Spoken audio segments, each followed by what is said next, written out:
नमस्कार मंडळी. आजच्या व्हिडिओची सुरुवात मी एका छोट्याशा गोष्टीनं करणार आहे. 1885 साली न्यायालयात पहिल्यांदा एक खटला दाखल झाला. सुप्रीम कोर्टात सुद्धा हा खटला जवळपास 30 वर्ष चालला. त्यावेळेला न्याय मिळवण्यासाठी देवालाही पुरावे द्यावे लागले.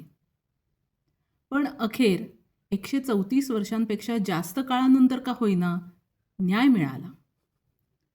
होय, मी बोलते आहे राम जन्मभूमीच्या खटल्यासंदर्भात. यातून एकच गोष्ट कळते, उशीर लागला तरी सत्य समोर येतेच आणि न्याय मिळतोच. या संदर्भात डॉक्टर कुमार विश्वास यांच्या एका व्हिडिओची क्लिप आपण आधी बघूया. यहां राम हुए हैं या नहीं हुए हैं, इस बात का मुकदमा सुप्रीम कोर्ट में 30 साल चला. न्याय के देवता को न्याय के मंदिर में ही पुष्ट कराना पड़ा कि वे वहीं पैदा हुए हैं जहां उनका मंदिर बना है.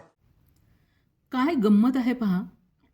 श्रीरामांच्या पत्रिकेमध्ये अनेक ग्रह उच्चीचे आहेत आणि त्यातीलच एक म्हणजे शनी, न्यायाचा कारक पण विलंब करणारा. आता शनीकडूनच जाणून घेऊया त्याच्याबद्दलचे समज आणि गैरसमज. नमस्कार, मी शनी. इंग्रजीमध्ये मला सॅटर्न म्हणतात.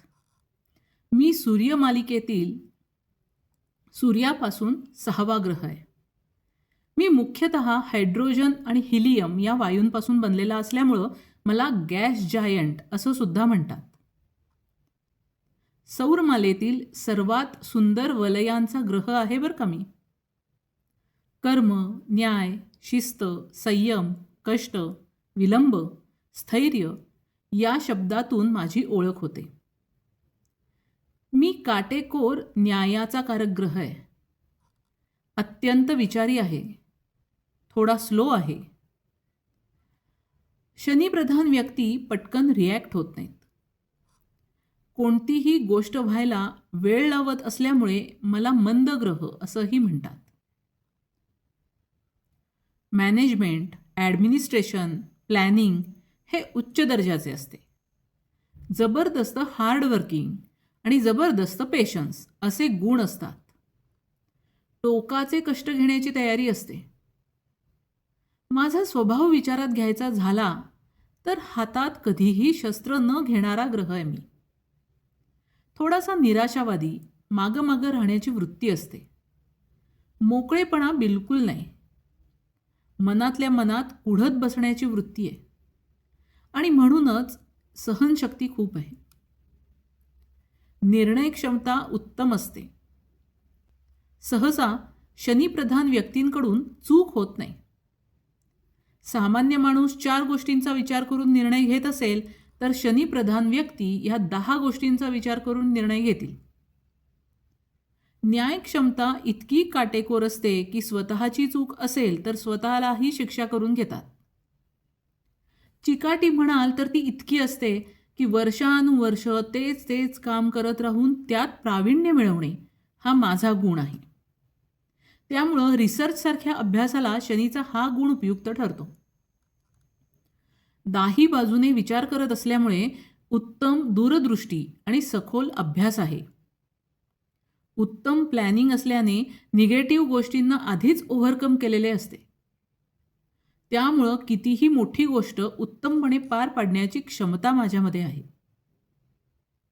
माझ्या कारकत्वाचा विचार करायचा झाला तर आयुष्याची परीक्षा, वृद्धापकाळ, मेहनतीची फळे, सेवाभाव, श्रमिक वर्ग, न्याय, कायदे, प्रशासन, लोखंड, खनिजे, जमिनीतील कामे तसेच मोठे घाऊक प्रमाणातील व्यवहार माझ्या कारकत्वात येतात. न्यायाचा कारक असल्यामुळं लॉसुद्धा माझ्याच कारकत्वात येतो बरं का. शनी हा पत्रिकेमध्ये पूर्वजन्म किंवा पूर्वकर्म दर्शवतो. त्यामुळं पत्रिकेमधील माझी स्थिती शुभ असेल तर दीर्घकालीन यश आणि अशुभ असेल तर संघर्षातून शिकवण असं म्हणता येईल. आणि म्हणूनच मला कर्मफलदाता म्हणूनही ओळखतात. माझे स्वरूप विचारात घ्यायचे झाले तर काळा सावळा रंग, हाडं आणि शिरा दिसतील असा उंच बांधा, गाल आत गेलेले, त्रिकोणी चेहरा असं वर्णन करता येईल. शनी हा वृद्ध ग्रह आहे. ऐहिक सुखांच्या बाबतीत थोडासा उदासीन ग्रह आहे. शनिप्रधान व्यक्ती नेहमीच आपल्या वयापेक्षा मोठ्या दिसतात. शरीरावर माझा अंमल हा गुडघे, पोटऱ्या या भागांवर असतो. तसेच स्नायूंवर, काही प्रमाणात हाडांवरही माझा अंमल असतो. तसंच श्वसन संस्थेसंबंधी आजारांच्या बाबतीत सुद्धा माझा विचार करतात. स्नायूंचा कमकुवतपणा, तसंच सर्दी, पडसं, खोकला, दमा इत्यादी आजार पत्रिकेतील माझ्या स्थितीवरून तपासावे लागतात. माझ्या कारकत्वातले आजार हे दीर्घ मुदतीचे असतात, पण त्यात जीव गमावण्याची भीती नसते. मी मृत्यूचा कारक ग्रह आहे, पण एकूणच स्लो रिझल्ट देणारा ग्रह असल्यामुळं मृत्यूही लवकर येत नाही आणि म्हणूनच मी दीर्घायुष्य देतो. म्हणजे कदाचित दीर्घायुष्याचा शाप म्हटलं तरी चालेल इतकं आयुष्य मिळतं. गुरुप्रमाणेच मी ही विचारी, ज्ञानी आहे. कदाचित गुरुपेक्षाही जास्त ज्ञान माझ्याकडे असेल, पण ते मी स्वतःहून वाटत नाही, कारण स्वतःबद्दल भरभरून बोलणे मला कधी जमलंच नाही. मकर आणि कुंभ या माझ्या स्वतःच्या राशी आहेत. मकर ही चरतत्वाची रास आहे आणि कुंभ ही वायुतत्वाची रास आहे. आणि अर्थातच मी वायूपासून बनलेला असल्यामुळं वायुतत्वाच्या राशीत मी खूपच चांगली फळं देतो. माझी शक्ती वाढवायची असेल तर तुम्ही शनी उपासना, हनुमान उपासना, तसंच शंकराची उपासना सुद्धा करू शकता. माझं रत्न नीलम आहे.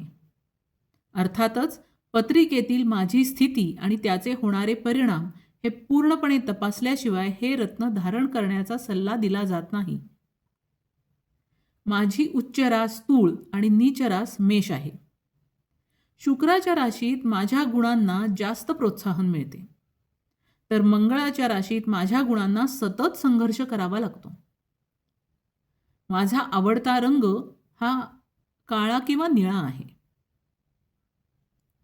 माझा वार शनिवार हे तर तुमच्या लक्षात आलंच असेल. आता जाता जाता माझ्याबद्दल समाजामध्ये असलेला गैरसमज दूर करण्याचा प्रयत्न करतो. कुंडलीमध्ये चंद्राच्या व्ययस्थानातून, चंद्रावरून आणि चंद्राच्या धनस्थानातून जेव्हा माझं भ्रमण होतं तेव्हा 7.5 आहे असं म्हटलं जातं. बऱ्याच वेळेला 7.5मध्ये मानसिक त्रास, काही वेळेला शारीरिक त्रास होताना दिसतात. पण लक्षात घ्या, मी हाडाचा शिक्षक आहे. कडक शिक्षक आहे म्हटलं तरी चालेल. आणि 7.5 हा तुमच्या आयुष्याच्या शिक्षणाचा काळ असतो. तुमच्यामध्ये मी वास्तव स्वीकारण्याची क्षमता निर्माण करतो. त्यामुळं घाबरू नका. मी कोणकोणते धडे शिकवतोय यावर लक्ष द्या. ते तुमच्या चांगल्यासाठीच असणार आहेत. मी कधीच कुणाचं वाईट करत नाही हे लक्षात ठेवा. धन्यवाद.